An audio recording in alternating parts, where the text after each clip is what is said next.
Is suffering real? We're going to find out. I got a good question. Somebody left me a message I wanted to read.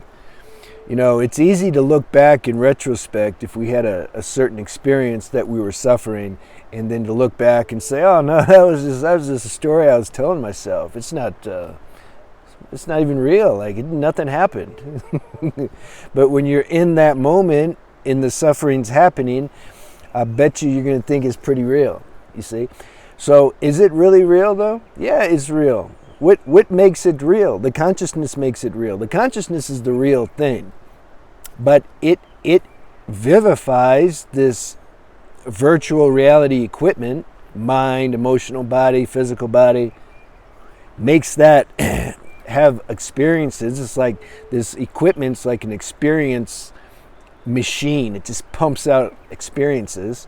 So it's real. It's real because the consciousness is imbued. Like these experiences are imbued with consciousness. So yeah, it's real. The difference is they pass. So you can say on that level, if we define the definition of real being permanent, stable, unchanging, then you can say the experiences we have, whether they be suffering or blissful, that relative to the consciousness not changing, then these experiences are unreal. But can you accept that the peace and bliss is also unreal? You see? Let's see what's going to happen. This is from Vaxi. It says, Yash, I'm at the worst part of my life. Now later you might see that this is the best part, but I understand. See, this is duality. I'm at the worst part of my life I've ever been. I feel all I have is my higher self. You see, that's why it's not the worst part of your life, because this so-called worst part of your life has made you aware that really all you are is your higher self. That's all you have. At some point you'll see that that's all there is. When you say that's all you have, you're still referring to the human self, that it's being taken care of by the higher self. And it is being taken care of.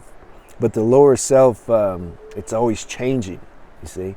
And then when this body finishes, this lower self isn't gonna exist like it does now. There's just gonna be the higher self. So you're seeing that now.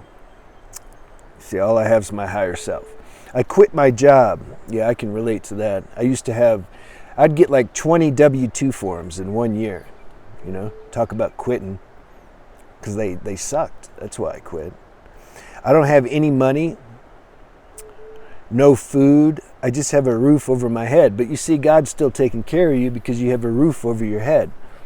If you don't have food, let me know how you got some food, because you wrote this, I don't know, a couple of days ago.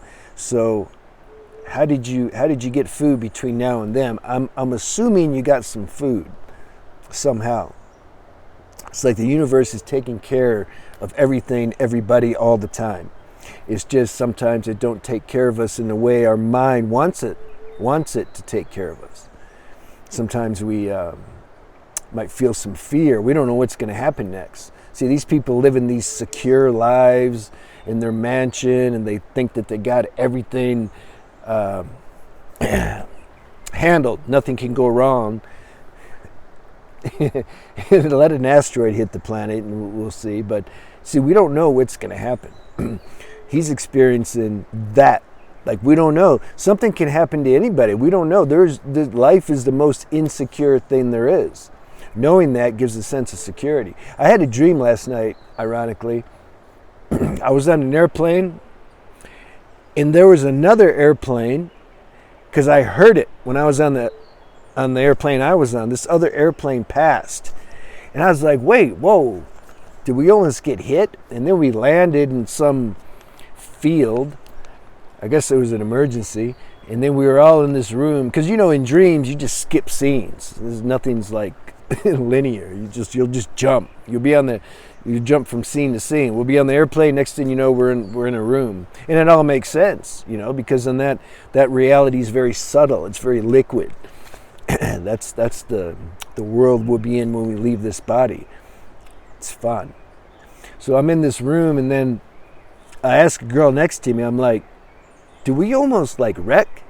Like that plane, she's like, yeah, totally. I'm like, yeah, that's what I thought. That felt real. Now I'm in this reality, so-called reality. Now I'm looking back, I can say it was a dream. You see how I used that word? I said, oh, I had a dream last night.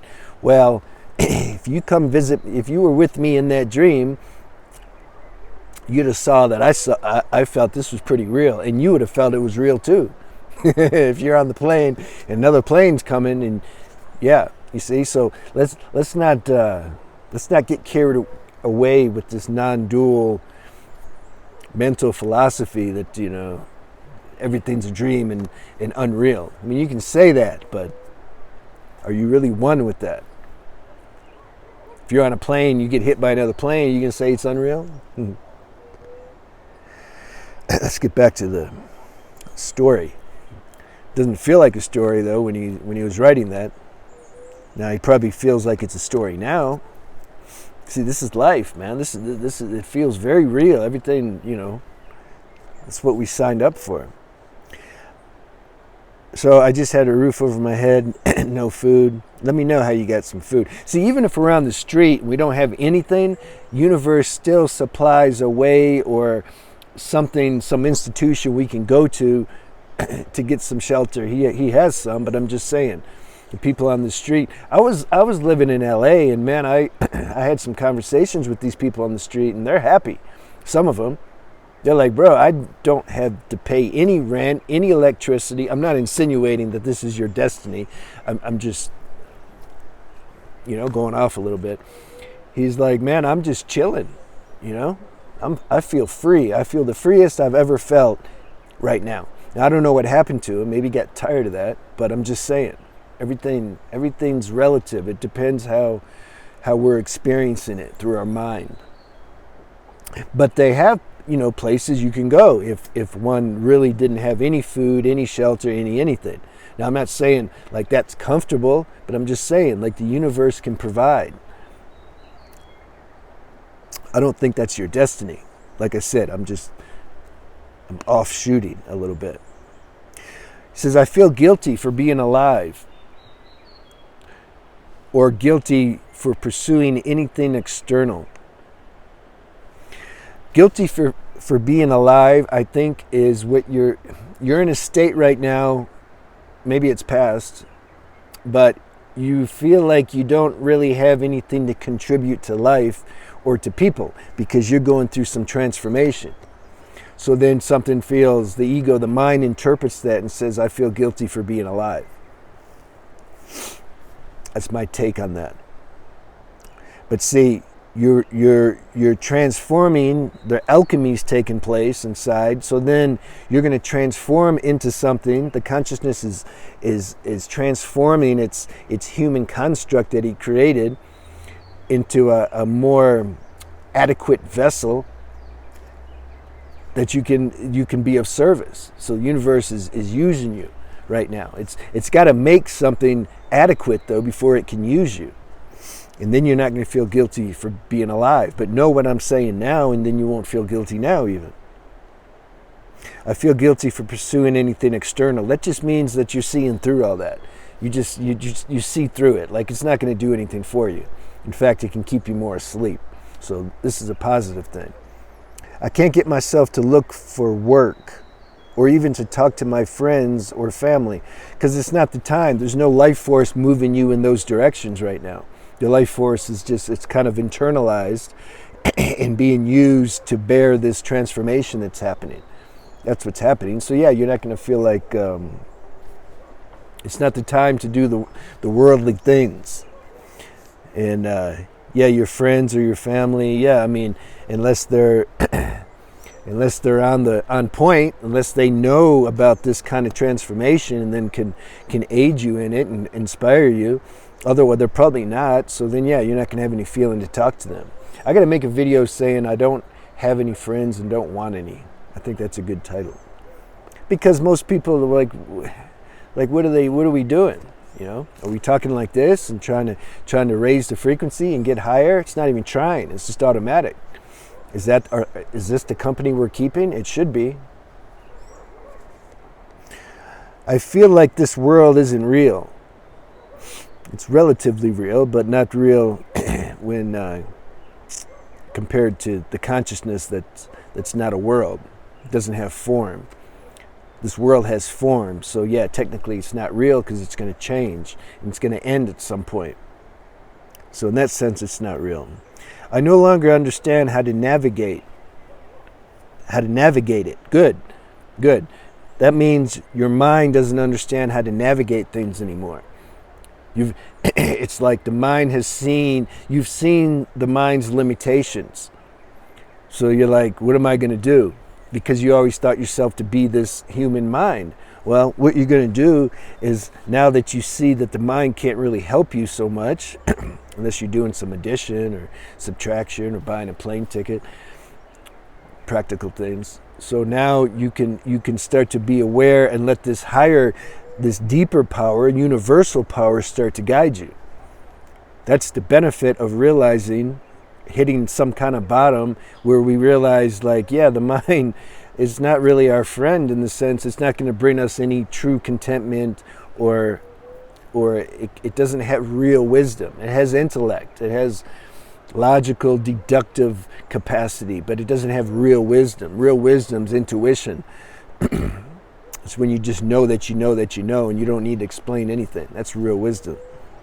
And that you can access now that you've realized that the mind isn't the highest part of yourself. You want to experience the highest part of yourself. That's what you're saying. How to navigate it. I don't know how to be human. All I can do lately is cry. Yeah, you're processing this. You're shedding this destruction of this ego self. The side effect of that is that the processing can be tears, crying. But it's a purification. See, I know that I can tell by the letter that there's some measure of peace when you're writing this, because there's some level of surrender. So anytime there's surrender, there's some peace. There's some level of serenity.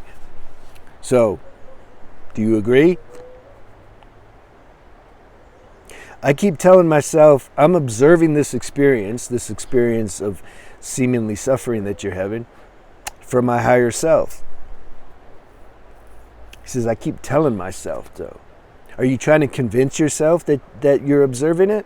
Or is it just your mind, you're not so solidified in this higher self, so the mind's still questioning, like, really? Am I really observing this? Yeah, you are. So just stay, sturdy in that knowing. And then you won't say, I tell myself I'm observing. You'll say, I am observing this.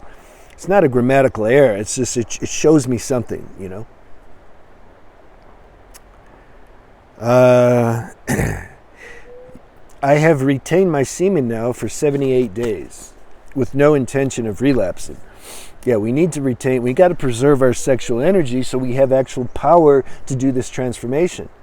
See, if we don't have any energy or any power, then if this kind of bottom took place, one would go get high or get drunk or go act out in some addiction because they wouldn't have power to bear it. And actually, maybe you wouldn't even have this kind of transformation take place because the higher intelligence would know you're just not ready. You don't have any power. But you have power because you're preserving your semen. Anybody interested in that, see my other channel, Beyond the Alchemy. It's in the description box. I can't even begin to think of sexual thoughts. Yeah, good. That's how I am. It's like, what's the point, Like, oh, yeah. Yeah. It's like no energy goes into that now. I can enjoy. If I never have sex again, it's cool. But I can also enjoy. But if I'm going to have sex, it's going to be on a higher level. There's going to be some sharing, some energetic sharing, some real intimacy. It's not just going to be about orgasm. That's a stage. It's cool. But done with that. If I released my energy... but first, before that, so I can't begin to think of sexual thoughts. I don't deserve to enjoy them. I would change. I feel what you're saying is you're in a more clear part of yourself, even though you may think you're scattered. So this higher part of yourself, yeah, it's like you don't enjoy that more mundane level. I think that's what you're saying. But see, again, the mind comes in and interprets and says, no, I'm not worthy, I can't even enjoy him. This is how it's very, that's why you need somebody, like I'm going to interpret what you're saying. Because when we're in it and we're used to the mind believing everything the mind says, the mind takes things and turns it around and interprets our experience into a lower vibrational way, and then it always is like making us feel insecure or guilty or something. That's what's happening. But I'm telling you, I think what you're saying, when you say I don't deserve to enjoy them, what you're saying, you're in a higher part of yourself, even if it doesn't, you're not feeling peace and bliss and all that. And it knows that these sexual thoughts, like it's on a lower frequency. That's what you're saying. If I released my semen, I feel like that would be the end of everything. And what you're saying there is just, that's not the thing to do right now. You wouldn't die, but you just know, like you're in a higher part of your being. Like you just these little habits that you used to do, you're not feeling that now. I know this is very scatterbrained. Again, mind's talking. How is it scatterbrained? You're breaking, you're dropping science. I don't think it's scatterbrained. I'm just so broken. The ego's broken. The human self is breaking. Is what it needs to do. Otherwise, how can you give birth to your true self? I hope you can make a video giving me guidance. I don't know what's wrong with me. There are tears on the keyboard as I type this. Nothing. You're processing a transformation. And don't let the mind take this either when this is complete and say, okay, I've made it, I'm awake now. And then make a video about your awakening story. I'm going to make a video about mine, but it's going to be a kind of a satire. Because we don't know. Like, we don't know how much, maybe this will happen again to you at some point. But if it does, and when it does, remember what we're doing right now. And then you can be excited when such a thing comes. There's people wanting this to happen. They want to come into some kind of transformation, but they just can't. They're too stuck. They're too rigid and suppressed and everything. Even if they do psychedelics, they can't even have a breakthrough. Okay, so you're lucky. Those that have this are lucky. The universe has ordained and dictated that it's time. I've had these things, man, a lot. Especially growing up. I'm very lost and afraid. That's just the mind interpreting this experience. It's losing its ground. So then those feelings are going to happen. Don't worry about it. I don't want to make my family afraid. I'm 28. You can't control that. You can try to explain to them like what's happening, that it's a good thing, and that right now you just need some space and time to process. And if they don't get that though, then just better not say anything. That's a problem with family. It's like there's this family instinct attachment, so we really want them to understand us. Especially when we're going through certain things like that, and sometimes they just don't. God's with you though. See, God understands. He's created this whole thing and He's seeing you through it. That's your salvation. But I understand the family thing can be rough. I thank you much in advance. You're truly a light post in this universe for many people, whether they tell you or not. Thanks, man. Sometimes I wonder, I wonder. So, see, God's giving me some answer too now. See, we give each other answers. Help. Inspiration. I wish to be as wise as your consciousness is one day so I can help another person in shambles, like me, trying to find their footing again. The wisdom is already in you, and I'm not saying that to be poetic. You couldn't recognize this wisdom that you feel you perceive in me if this wisdom wasn't already in you. It's just the wisdom might be sleeping a little bit because we're in this space-time dimension, evolutionary journey. So we all have, the consciousness is the same in everybody. It's just, you can say the realizations and an awakening to that is happening at different times. It's like if this tree had mangoes on it, they're not all going to fall at the same time, because they're also part of the evolutionary journey. So that's all that's happening here. You couldn't recognize, you're seeing your own deeper self in me, is what it sounds like. Good, man. Let me know how you're doing, and if that helped you. And I'm at 20 minutes now. See, when there's something that inspires me to share, then I'll talk. I like hearing live, real-time situations and questions. I don't want to just talk to hear myself talk. Non-duality, there's no duality. It's only, everything not real. Oh, maybe it's real. All right, take care.